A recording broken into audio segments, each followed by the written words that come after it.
Vamos a hablar un poquito de economía, porque un poquito estamos hablando de Calamaro para evitar hablar del tema, ¿no?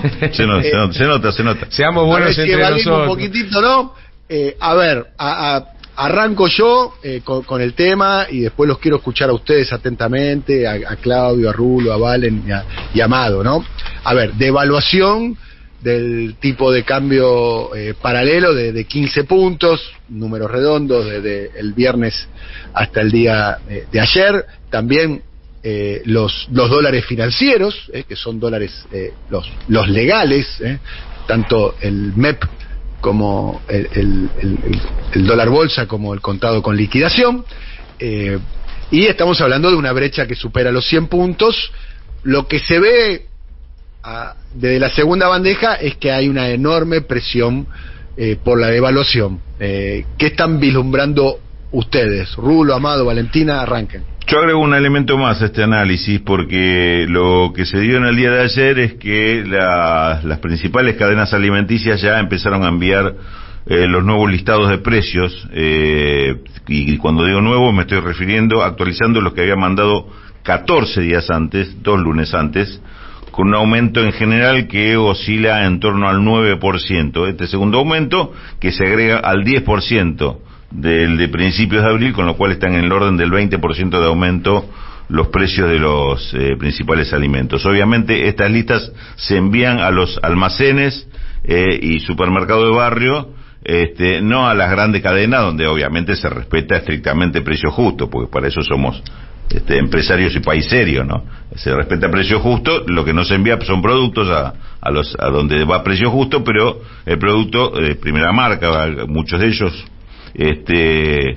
están llegando con este precio. Razón, causa para este segundo aumento, el aumento de los dólares financieros. Es decir,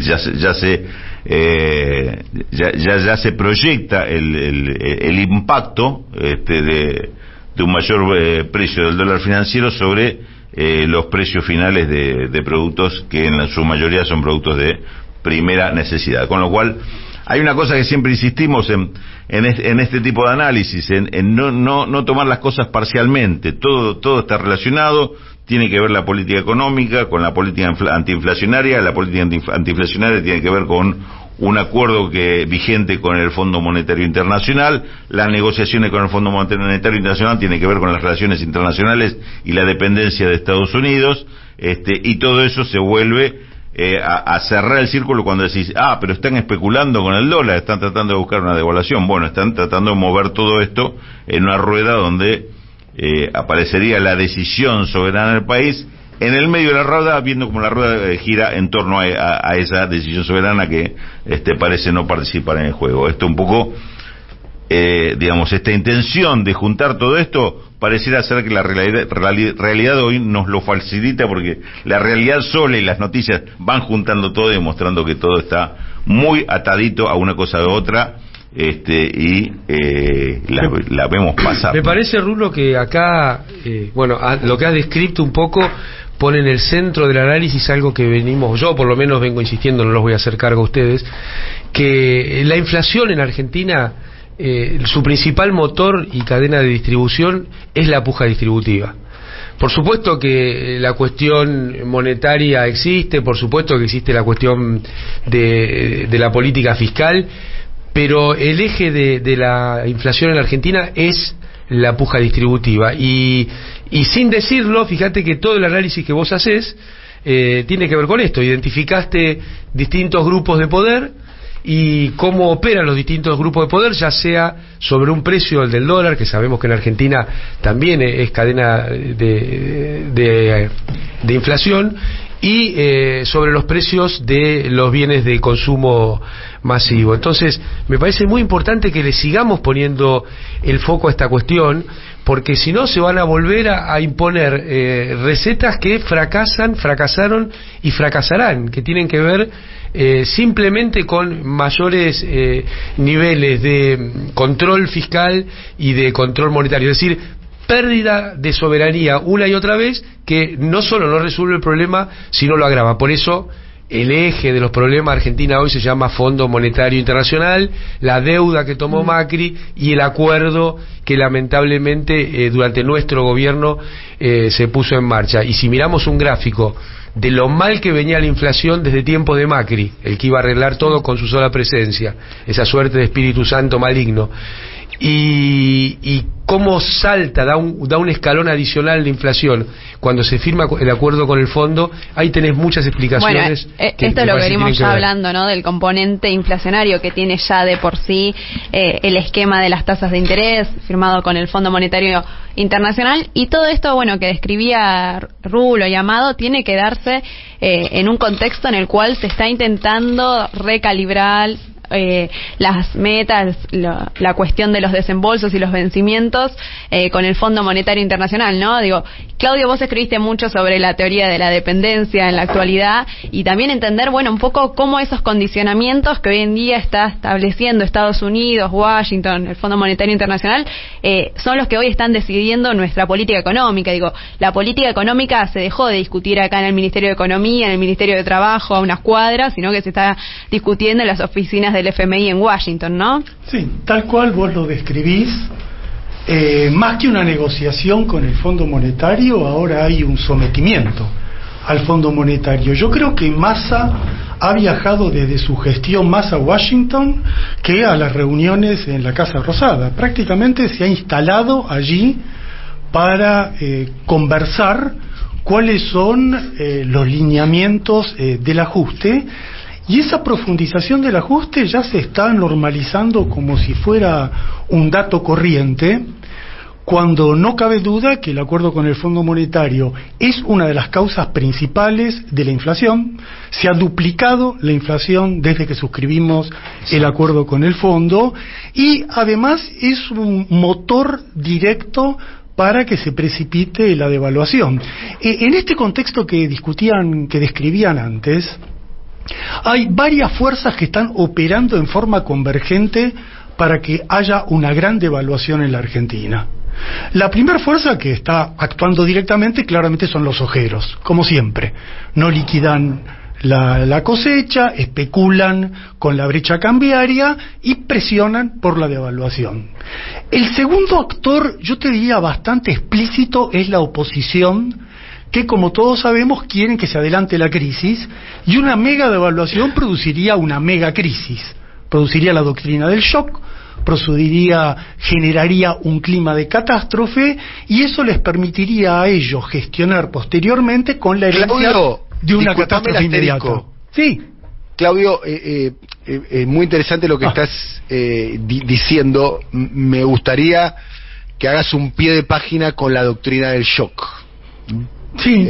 Si podés desarrollar la idea y después retomar, por favor. Sí, fue una doctrina que apareció hace varias décadas. Es una economista, Noemi Klein, la primera que lanzó la idea en los años 90, y básicamente es una estrategia neoliberal para crear situaciones extremas, para crear escenarios dramáticos que le permitan a los gobiernos derechistas proceder a un ajuste como consecuencia inevitable de una convulsión que ha generado alguien y que ellos vienen a corregir, ¿no? Esto es exactamente lo que se está haciendo en la Argentina, un país donde tenemos varias experiencias de doctrina del shock. Tuvimos una doctrina del shock en la época de Alfonsín, antes que suba Menem, se creó ese escenario hiperinflacionario, después vino Menem y pudo realizar el plan de convertibilidad. Hubo un mismo escenario de doctrina del shock cuando se desmoronó la convertibilidad y la gran crisis del 2001, y la derecha está buscando que esto vuelva a ocurrir ahora.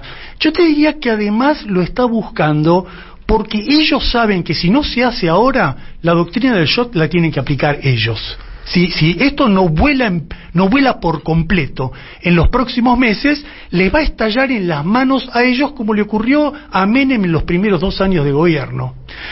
Además, la derecha no está tan cohesionada en lo que tiene que hacer. quiere un plan de ajuste, quiere reforma laboral, quiere desregulaciones, quiere privatizaciones, quiere destruir el sistema previsional, pero hay muchas discusiones. Hay una ala que dice hagamos un shock, otra que dice hagámoslo de a poco. Los que dicen hagámoslo de a poco es por el temor que tienen a una resistencia generalizada del pueblo argentino. Por eso ni siquiera se han puesto de acuerdo de lo que van a hacer en la política cambiaria, si van a liberar o no van a liberar los controles de inmediato. Un escenario de crisis mayúscula les permitiría también cohesionar una política a futuro. Y te agrego un elemento más. La devaluación es presionada por los ojeros, la devaluación es presionada por la derecha, la devaluación es esencialmente exigida por el Fondo Monetario Internacional, donde la Argentina tuvo una sequía, perdió 20.000 millones de dólares de ingreso de dólares, y eso al Fondo Monetario no es que le generó una gran sensibilidad hacia el país. No, dicen, bueno, tienen este problema, bueno, aceleren el ajuste, incrementen una devaluación, y si esa devaluación tiene consecuencias dramáticas en materia de inflación, bueno, embrómense. Y si ese ajuste obliga a restringir importaciones y a generar un clima de recesivo, y aguántensela. El Fondo Monetario discute los términos de una devaluación. Y termino con el cuarto factor clave. El gobierno está aceptando discutir en estos términos. No es una víctima de lo que ocurre, no es un agente pasivo de lo que ocurre. El gobierno está resignado a tratar de aguantar, a evitar una mega devaluación, pero a conceder a cambio de esa no mega devaluación todo lo que Estados Unidos le está exigiendo en materia estratégica. Bueno, esto que está diciendo Claudio es central y no empezó antes de ayer, digamos. De movida ya decidió no tratar el tema de la deuda. Nosotros de Soberanos veníamos pidiendo que se tratara el tema de la deuda, que no se le lavara la cara al crimen que había cometido Macri y su gobierno con el endeudamiento. El gobierno decidió claramente ir por otro camino, que no solo fue no revisar, sino darle un mayor grado de institucionalidad, pasando por primera vez esa deuda por el Congreso. Y eso, como señala Claudio, es una decisión política, ¿no? Ahí ya no podemos echarle la culpa de esto a Guzmán solamente, porque si había alguien interesado en pasar el programa por el Congreso, era el fondo. No era una necesidad de la Argentina, era una necesidad del fondo de institucionalizar eso hacia adelante. Y el dato nuevo, entre comillas, que va en línea de lo que dice Claudio, es que, fui por lana y volví esquilado. Fueron los funcionarios a Washington hace 15 días para tratar de conseguir, aparentemente, algunos permisos en el tema del acuerdo del fondo, o sea, bajar el nivel de restricciones, y volvieron con más restricciones, porque ahora está la restricción de la política exterior también. Esa es la novedad, que se explicitó la restricción que impone Estados Unidos sobre la política exterior de Argentina. ¿Qué quiere decir esto? Esto quiere decir no obras públicas de envergadura. Argentina lleva 7 años sin obras públicas de envergadura. Desde que Argentina se volvió a alinear con Estados Unidos en su política exterior, cuando empezó Macri, hasta el día de hoy, digámoslo, no hay una obra pública de envergadura. Entonces, cuando se habla de la obra pública récord, yo pienso en los tiempos de Kirchner, Cristina y Julio De Vido, ¿no? Ahí había obra pública donde te daba vuelta y de envergadura, obras públicas, cerrar el anillo de electricidad en todo el país, las represas, terminar la obra de Yacyretá. Parece que hay cosas que hay que revisar respecto a esto. Lo que sí quería aportar como, para mí, una novedad importante, es que hay bastantes negociaciones que no se están conociendo porque han tomado nota de la situación con nuevas eventuales fuentes de financiamiento. El título podría ser Massa y el mundo, si te gusta. A ver, para. Me interesa el tema ese. Bueno. O Massa no es solo el Fondo Monetario, para poner un título. Vos decís que se está buscando alternativas. No se está buscando. Hay negociaciones en distinto grado de avance. Pregunta, ¿no es demasiado tarde para lágrimas? Siempre es demasiado tarde, y siempre, si no empezás hoy, es peor. Las dos cosas son ciertas. ¿Y vos qué eran las inversiones que iban a llegar con Vélez, ¿no? Que nunca llegaron.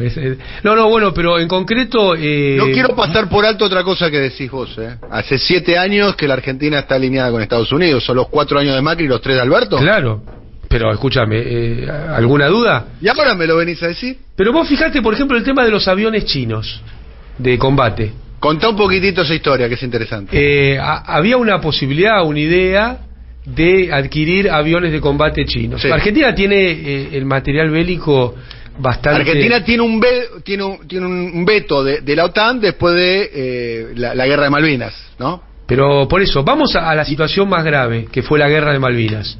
Sí. Vos tenías material bélico del cual no podías conseguir ni repuestos ni municiones. ¿Cuál es tu hipótesis de conflicto? ¿Una guerra con China? ¿O vos tenés una parte de tu territorio con los ingleses, o sea, la OTAN tomada por ellos en forma colonial? Entonces era de toda lógica que Argentina buscara tener soberanía en su sistema de defensa, tanto que habló la generala norteamericana de la política de seguridad norteamericana, ¿no?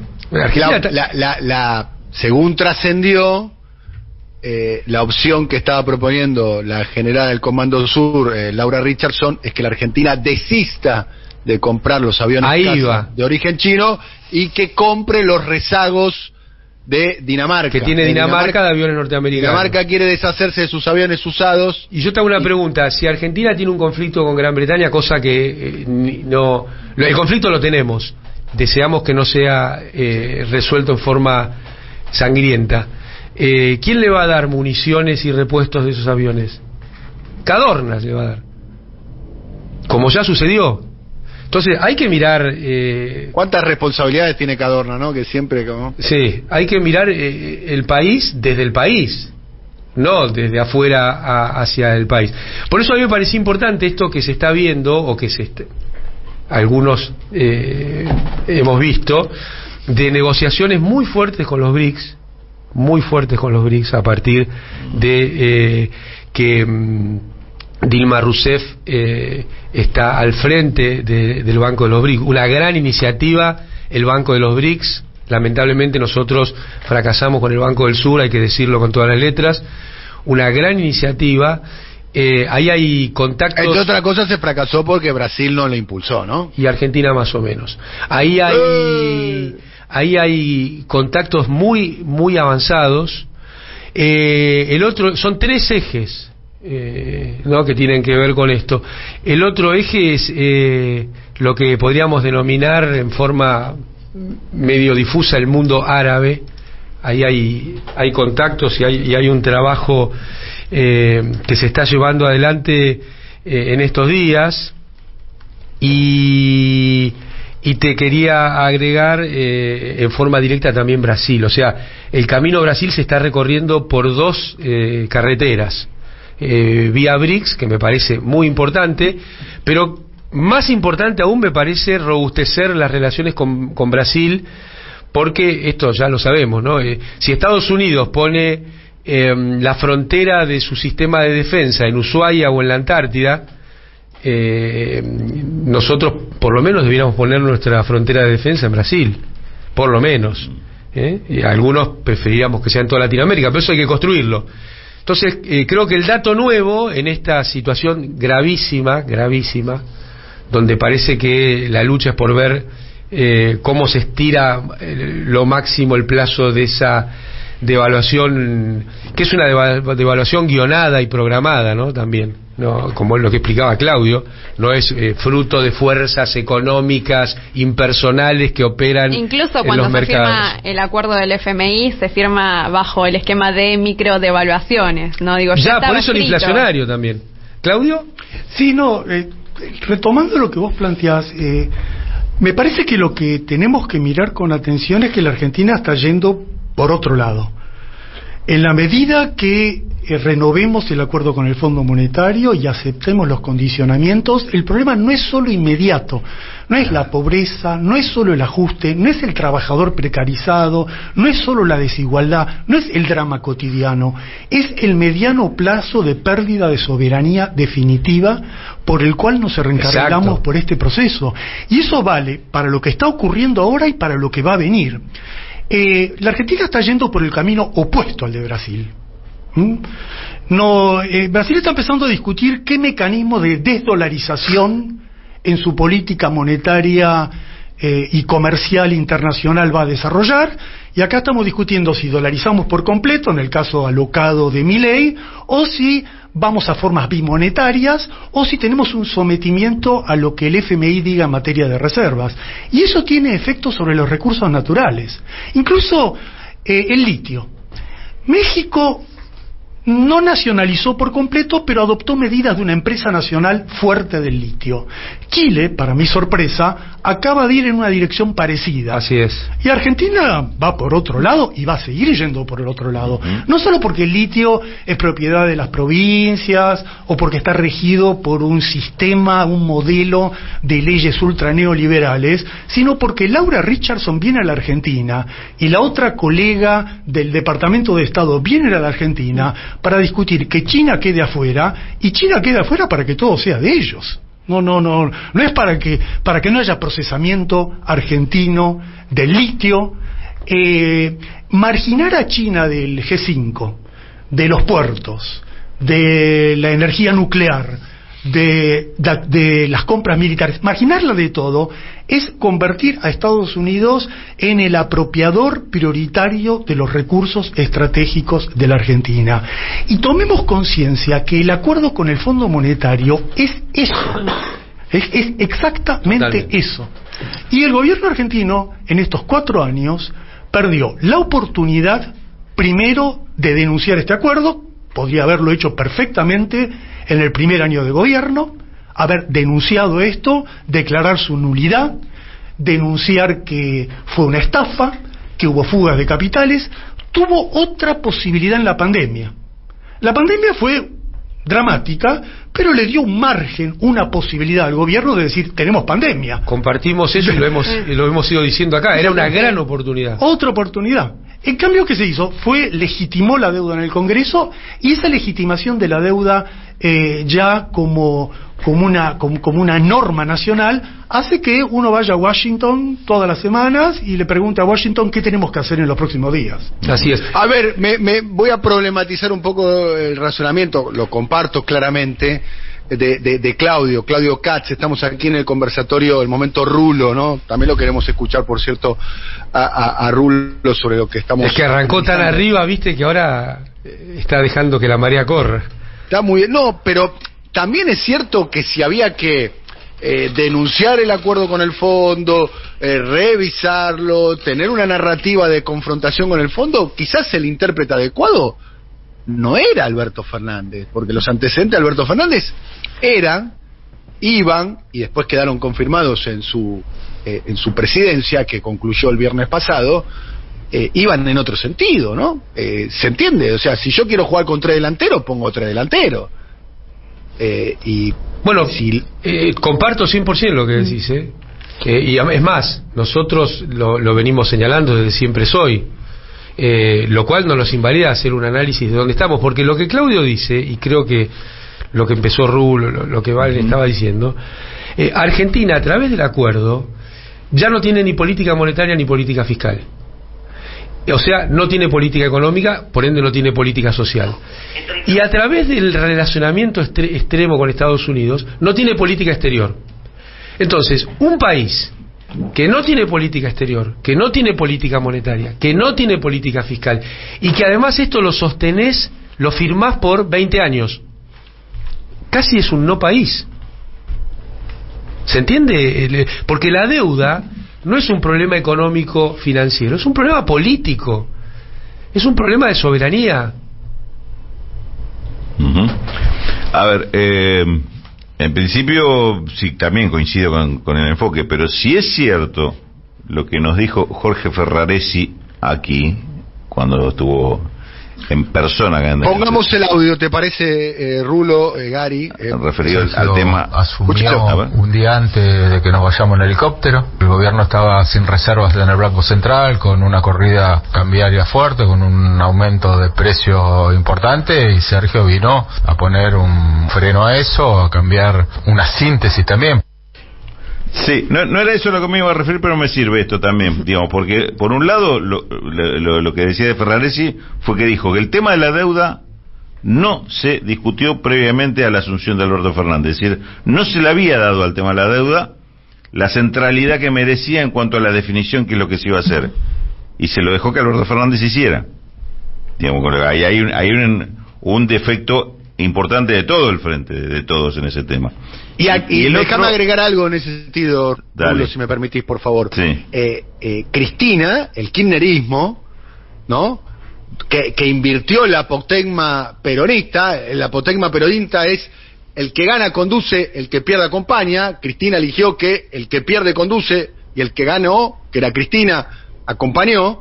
No puso a una persona de su confianza, siendo una persona naturalmente por la naturaleza de los lugares que ocupó, desconfiada, no puso una sola persona de su entera confianza, Cristina, ni el kirchnerismo, en el equipo de negociación de la deuda externa.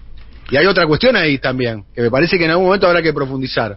Máximo Kirchner, el domingo, en el templo, en la reunión del plenario de la militancia, dijo, y a mí me parece una medida muy relevante lo que dijo Máximo Kirchner, que la próxima candidatura, el próximo espacio tiene que discutir un programa de 10 o 15 puntos.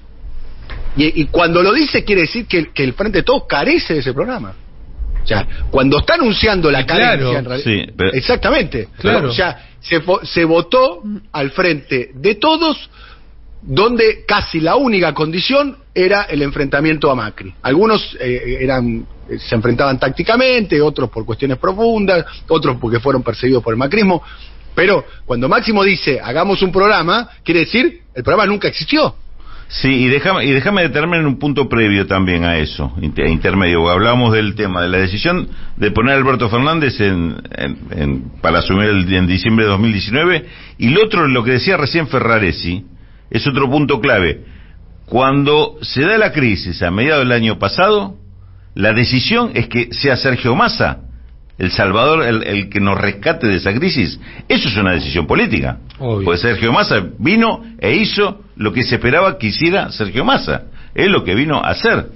O sea, esta política y esto que están describiendo muy bien Claudio, Amado, que también aludió Valentina cuando intervino, es decir, estamos ante una crisis, estamos viendo cómo corremos la crisis para que estalle un poquito después, o la mega devaluación le venga a los otros quieren que se anticipe y ocurra ahora. Es decir, el debate político asumió la crisis, asumió que este es un camino de crisis y que vamos hacia el desfiladero que nos lleva al fondo de este enorme cañón, pero lo asumieron. Son pocos los que están laburando para que esto no suceda, o para revertir, cambiar, como decía Claudio, recién marcaba la diferencia entre Brasil y nosotros. Son pocos los que están trabajando para que el rumbo sea otro. Y seguimos en eso.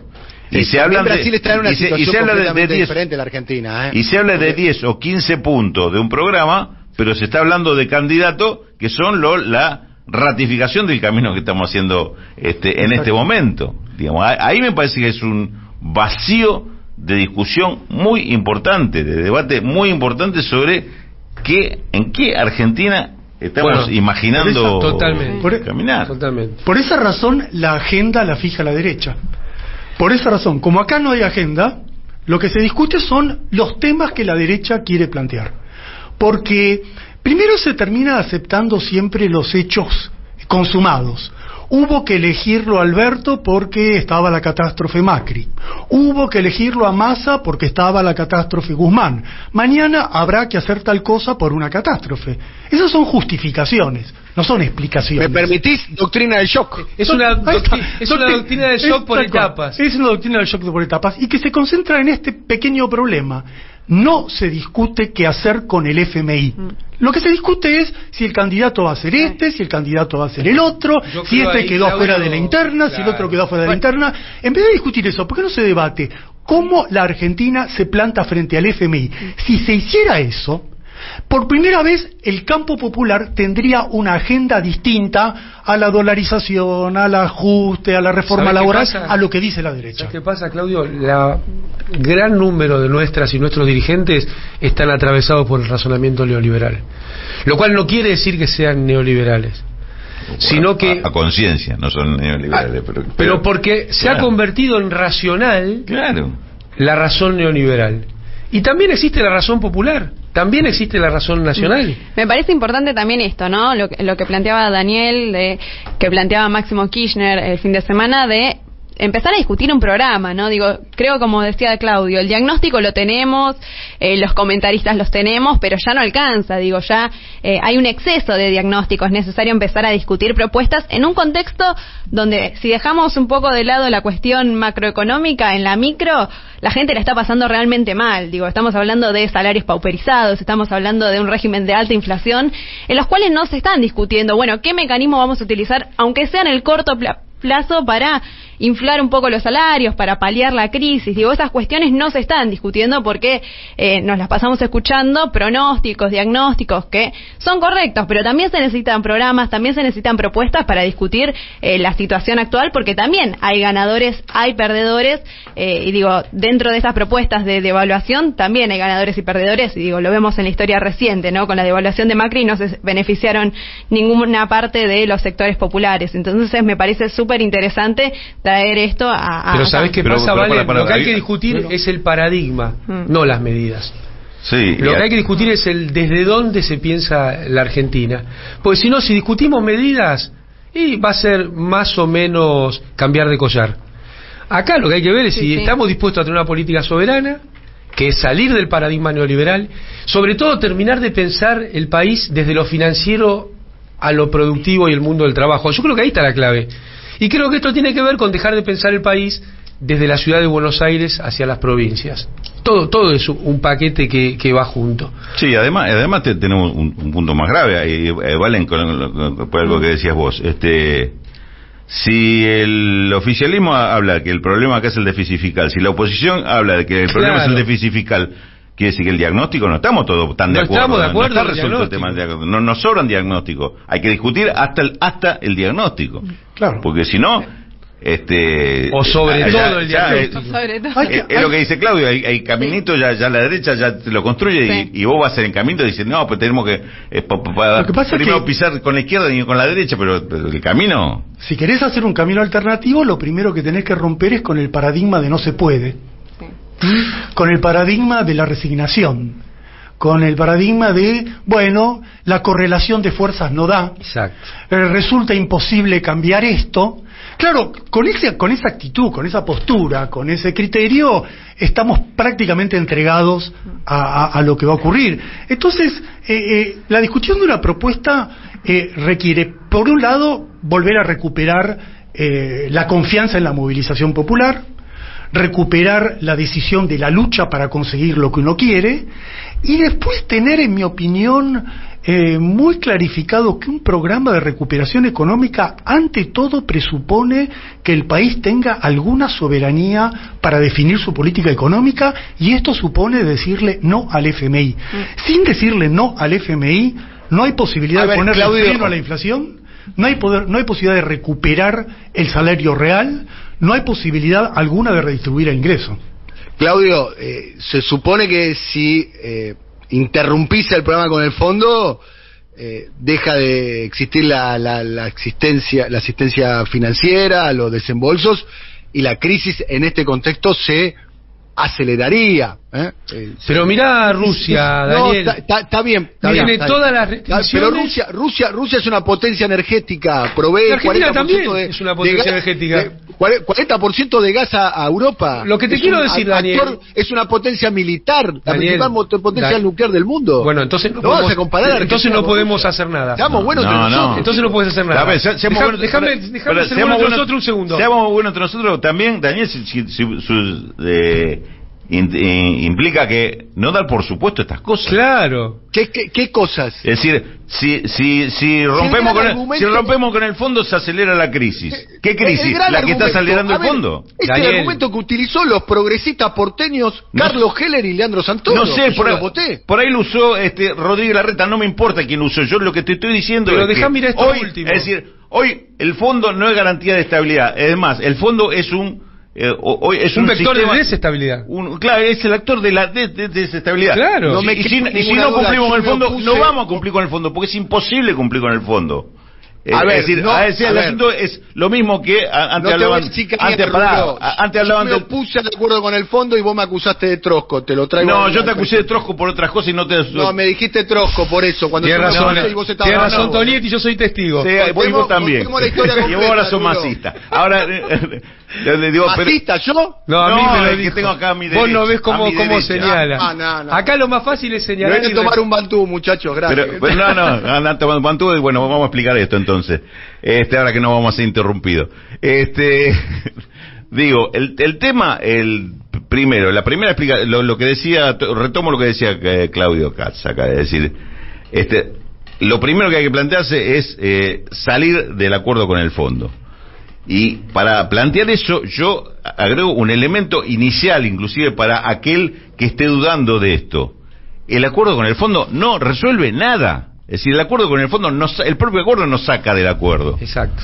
El problema es que la alternativa la plantee también el fondo, que nos mete en este quilombo. Entonces, ahí es donde hay que empezar a discutir desde dónde me paro a hacer un planteo alternativo. Porque digamos, esto es lo mismo que pretender resolver el tema de la inflación con acuerdo de precio con los tipos que provocan la inflación. Exacto, porque te agrego una cosa. Lo que la derecha ha logrado imponer en su relato es la idea que no podemos hacer otra cosa que esto. Y eso es repetido por la derecha, por el gobierno, por los medios de comunicación. Tenemos que acostumbrarnos a que esto es lo único posible. Y el argumento era: si nosotros nos distanciamos del fondo, se viene la catástrofe. Señores, la catástrofe está por hacer un acuerdo con el fondo. Entonces, lo primero que hay que aclarar no es que ¿qué podría pasar si? No, pasa esto porque hacemos el acuerdo con el fondo. ¿Y qué hacemos con esto? Y dicho esto, recuperar un mínimo de autoestima nacional. Un poquitito, no mucho. Saber que la Argentina es un país que tiene recursos naturales, es una economía mediana. ¿Desde cuándo nosotros no vamos a tener posibilidad de pararnos de otra forma frente al mundo y frente a los acreedores? Simplemente recordemos, el episodio más conocido. La Argentina declaró la cesación de pagos, la imposibilidad de pagos después del 2001 y tuvo 4 o 5 años para manejar su economía con cierto alivio, y eso permitió el despunte de una recuperación económica. Así de sencillo. No es que lo hizo otro, se hizo acá hace un tiempo. En todas partes del mundo permanentemente hay replanteos de la deuda. Lo que pasa es que se ha creado como un clima colonial en las mentes. La razón neoliberal permeando las fuerzas populares. Esa razón neoliberal es una razón sobre todo en su costado colonial. Claro. Tenemos que estar sometidos a lo que dice Estados Unidos, porque si no es el fin del mundo. Pero yo simplemente vuelvo solo un detalle. Argentina es centro de disputa entre China y Estados Unidos por sus recursos naturales. Si nosotros no fuéramos nada, no estarían las dos principales potencias del mundo discutiendo cómo logran tener parte de los recursos naturales de Argentina. Entonces, algún activo tenemos, en algún activo nos podemos parar para tener otra postura. Y en el medio Argentina no hace nada con los recursos naturales. Hacia ahí va con el razonamiento de Rusia. Acá hay una cuestión central, nosotros lo discutimos en el último episodio de Canal Red, donde hablamos de el litio y sus marcos regulatorios y cuál es la experiencia de Chile, de Bolivia, de Argentina, de México, y claramente lo que veíamos es que este esquema de marco regulatorio liberal en el cual se encuentra Argentina, en este caso con el litio, pero podemos hablar de cualquier otro recurso natural, es lo que permite la entrada y la libre salida de los capitales extranjeros, sin nacionalizar el recurso, sin discutir las regalías, que es solo el 3% que se están llevando a las provincias hoy, cuando la mayoría de los proyectos que se están explotando son de capitales extranjeros. Digo, discutir eso también es discutir política nacional, política soberana, y no está sucediendo, ¿no? Y en el medio sí vienen las empresas extranjeras, extraen los recursos, e insisto con esto, ¿no? El acuerdo con el FMI también es un acuerdo con los recursos naturales de la región, digo. Más bien. Insisto, no solo vienen por la flexibilización laboral, flexibilización impositiva, también es la flexibilización ambiental, ¿no? Y ahí hay una cuestión central que hay que empezar a discutir. En este camino vamos a hacer un paraíso extractivo. Vamos a hacer un paraíso extractivo. Y vamos a, dentro de 40 años, alguien va a tener que escribir las venas abiertas de América Latina de vuelta. Sí, eso agrava el problema. Nosotros hemos tenido un modelo de precarización laboral, de desigualdad, de primarización, pero de cierta estabilidad, cierto crecimiento del nivel de actividad. Si esta estrategia continúa, el efecto primarización va a ser erosionar ese poquito que nos quedaba, y una gran parte de la población argentina simplemente no va a tener de qué trabajar. Cuanto más aumente la primarización del país, cuanto más el modelo sea extractivo, menos posibilidad de que haya generación de empleo. Por lo tanto, vamos por ese camino. Y me hiciste acordar algo en lo que vos relatabas. Vos sabés que estamos ahora en un escenario de presión devaluatoria. ¿Sabés cuál es una de las empresas que está presionando activamente desde el agrobusiness por la devaluación? Vicentín. ¿Cuál? Vicentín. Qué distinto hubiese sido la historia, ¿no? Y eso es como muy gráfico. Fue el día que se terminó el gobierno de Alberto Fernández. Exacto, es muy gráfico, ¿no? ¿No fue después de la PASO? 3 años después de no haber hecho Álvarez Agis con los dos caballeros Salderis, por no haber hecho de Vicentín, le pusieron el precio al dólar. Tal cual, por no haber hecho de Vicentín una empresa alimenticia, ahora Vicentín es parte del grupo de los que presionan por una devaluación y el empobrecimiento del país. Es el resultado de la inmovilidad. Le mando un saludo muy grande a Emanuel Álvarez Agis, con quien ayer estuvimos intercambiando algunos mensajes en WhatsApp, y lo mismo que le dije en nuestro diálogo, lo digo públicamente. Está invitado a venir cuando quiera, de 9 a 12, de lunes a viernes estamos aquí, para venir a debatir públicamente. Obviamente sería interesante tenerlo a él en el conversatorio, en el momento rulo, sí. A Emanuel, que es un referente muy importante, es un hombre, es un influencer del mundo de la economía. Para ir terminando, la verdad que me gustó este conversatorio, me gusta cuando es apasionado y con ideas. Lo que yo vislumbro, los especialistas son ustedes claramente, pero lo que yo observo desde la segunda bandeja es que lo que hay por delante es una tormenta.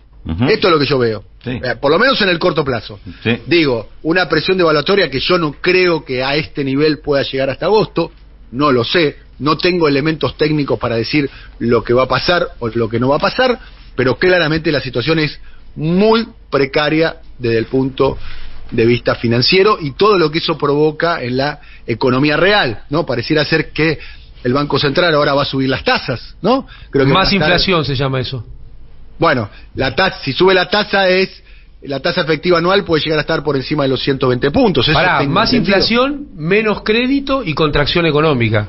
Todo bien, junto en el mismo paquete. Bien. Por otro lado, en el muy buen programa que hicimos, el programa inaugural en Siempre Soy, Reacción en el canal Red de España, Alberto y Cristina, un detalle que trajo el profesor Vinieski, que para mí me parece elemental, que en el año 89, la elección presidencial, el capitán ingeniero Álvaro Sogaray sacó 7 puntos porcentuales. Y aún así, él impuso, con 7 puntos, el programa económico al ganador, que fue en aquel momento Carlos Saúl Menem. Imagínense el escenario electoral, ¿sí? Como pareciera ser, si se confirman los estudios de opinión pública, Javier Milei obtiene 15, 16, 17, 20, 20 y pico, depende de los estudios de opinión pública, terminando de impregnar la discusión política. Es un poco lo que dice Claudio Katz en nuestro programa, sí, ¿no? Y lo que viene diciendo Rulo, lo que venimos diciendo todo. Bueno, acá la agenda la impone la derecha. El que salió segundo en esa elección que vos decís 89 era el Angelos. Sí, que decía lápiz rojo. Claro, el Angelos, que estaba un poquitito corrido a la derecha, digamos. Bastante corrido a la derecha. Claro. Algo muy similar de lo que está pasando ahora, ¿no? Sí, claro. Porque ahora están todos corridos, o sea, tantos así que pareciera ser que Rodríguez Larreta parece un moderado, que parece una operación estética extraordinaria, ¿no? Claro, ¿no? Sí. Ahora, y mirá lo que está sucediendo con Macron, ¿no? Porque esto que se está hablando en el conversatorio Rulo, de cómo se va corriendo el clima de del campo de lo posible, que fue una marca de este gobierno, ¿no? El campo de lo posible es lo que decía la derecha. Que vos terminas en un país como Francia, con su historia de instituciones, donde el presidente cambia el sistema jubilatorio por decreto, ¿no? Ese es el clima de época, me parece, donde hay que virarse. Sí, pero ahí viene una comparación interesante, ¿no? Porque Argentina tiene muchos parecidos con Francia. Tiene un parecido histórico en la capacidad del movimiento obrero de ambos países de reaccionar en las situaciones límites. Francia tiene la clase obrera más combativa de Europa, y Argentina tiene la tradición de la clase obrera más movilizadora de América Latina. ¿La sigue teniendo? La sigue teniendo ahí como la tenía en Francia antes de este último estallido, potencialmente. Argentina tiene todo potencial, todo latente. Todo latente. Claro. Falta que se despierte. Sí. Falta que se despierte el movimiento obrero, falta que el movimiento social argentino, que parcialmente está actuando, actúe con toda su fuerza, como por ejemplo en Ecuador. Ahí hay otra analogía. El movimiento indigenista en Ecuador, que fue el que derrotó al gobierno de Lasso, que es más o menos lo que se viene en la Argentina con Rodríguez Larreta o con Patricia Bullrich, enfrentó al movimiento indigenista y sufrió una paliza del movimiento indigenista. Sí. Y la Argentina tiene, además de un movimiento social importante, además de un movimiento importante, obrero importante, tiene una tradición de acción callejera democrática vigente, como se demostró en la última marcha del 24 de marzo, que volvió a ser nuevamente masiva, demostrando que no todos los jóvenes ahora miran solo a Milei. El problema es que en estos tres planos, movimiento obrero, movimiento social, movimiento democrático, falta que alguien se despierte. Falta que alguien diga, miren, aparte de Milei, aparte de las tonterías de la dolarización, aparte de los llamados a crear un clima represivo y de terror en los próximos años, hay otro sujeto, que es el sujeto que en la Argentina cambió la historia. Y ese sujeto por ahora no está actuando, y la gran duda de los próximos meses, donde va a haber una tormenta económica seguro, es si ese sujeto va a actuar o no va a actuar. Si actúa, cambia la historia por completo. Totalmente. ¿Y si no actúa? Si no actúa, vamos en picada. Doctrina de shock. Vamos en picada. Pero ojo, te voy a decir una cosa. Si no actúa ahora, puede prepararse para actuar después. La Argentina tiene muchas reservas de capacidad de resistencia, y yo creo que no solo hay que discutir candidaturas, no solo hay que discutir programas económicos, hay que discutir cómo se establecen lazos de coordinación y de preparación de la resistencia que inevitablemente va a haber que desenvolver en el próximo periodo con lo que se viene. Creo que es el planteo más interesante para cerrar la charla, ¿no? Sí. Arrancamos planteando las dificultades, lo que significa esto como una crisis que contiene a todo, una crisis global de la economía, la tormenta en la cual ya estamos metidos y que se puede agravar todavía más, y me parece que terminar aludiendo a quiénes son los actores que pueden, el sujeto que puede promover un cambio alternativo. Me parece que es el punto importante. No le vamos a encontrar toda la respuesta acá, pero me parece que es un planteo más que interesante para seguir pensando en este tema. Para ir cerrando, una línea final, ¿Valen? Bueno, una cuestión central, ¿no? Ayer se conoció un indicador que es el estimador de la actividad económica, ¿no? Y empezamos a ver el crecimiento de febrero a enero fue del 0,2%. Cifra claramente nos da cuenta de este estancamiento que hasta el momento no se veía en la producción industrial. 0,2% interanual, ¿no? Interanual. Exactamente. Sí. Y ahí vemos claramente cómo empieza a pegar esta falta de dólares, empieza a pegar este modelo económico en esos indicadores que hasta el momento no veíamos que empezaba a impactar, ¿no? Y cuando empieza a impactar en estas variables, bueno, empieza a caer todo lo que está por debajo. Digo, pensemos en puestos de trabajo, pensemos en empleo, pensemos en en salarios, digo que esa ya es deprimida la situación. Me parece interesante traer esto porque todo lo que venimos hablando se ve también reflejado en la economía real y se está empezando a ver en esos indicadores que hasta el momento venían bastante planchados con el clima económico y ahora empezamos a ver el efecto directo, y esto es una rueda que, bueno, se empieza a ir cada vez más lento y empezamos a ver esos efectos. Vale, muchas gracias, querido Claudio, realmente participación extraordinaria, la de Claudio Katz, gracias por participar. Querido amigo y compañero, Amado, nos vemos el jueves. Sí, señor. Querido Rulo, gracias por tu momento. Le dejo un último dato para tranquilizar a todos, quizás lo sorprenda y cambie totalmente la perspectiva. El jueves viaja Sergio Massa a Washington. ¿Ya volvió? y me parece que va con gran parte de... tramitando la Green Card, ¿no? La Green Card. Sí, ojalá fuera eso. Ojalá. No me hagas agregar nada más. No, Chao. no digas nada, el famoso te saqué para cuidarte, ¿no? Claro, tal cual. Un abrazo, querido Rulito. Un abrazo. Gracias a todos, gran momento, muy buena discusión.